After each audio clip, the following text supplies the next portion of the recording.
તો મિત્રો આપણે પહેલાં આ વિડીયો તમે જોઈ લો, પછી આપણે આગળ વાત કરશું.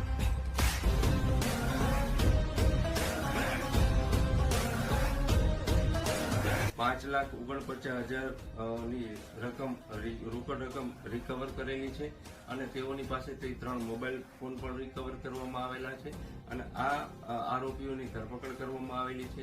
અને તો તમે જોઈ રહ્યા છો ને વિડીયોમાં, આ યુપી બિહારના ભૈયા આવવાથી આ મેટોડા જેડીસીમાં ચોરી આ તે ગુનાઓની પ્રવૃત્તિ વધી રહી છે. વાત તો સહી છે. કારણ કે આના આવવાથી પહેલા નંબરમાં તો દારૂનો ધંધો વધી રહ્યો છે મેટોડા જેડીસીમાં ખુલ્લે આમ. તમે જોતા જ હશો, ન્યૂઝમાં વિડીયો આવતા હોય છે. તો આપણે બધાને એવી નમ્ર વિનંતી છે કે વિડીયો એટલામાં એટલો શેર કરો કે આવા લોકોને મેટોડા નહીં પણ ગુજરાત બહાર કરવામાં આવે. क्या बात है सर, क्या बात है सर. અને ખાસ કરીને આ ચોર અને કડક ને કડક સજા મળે. જય હિન્દ, જય ભારત, ભારત માતા કી જય.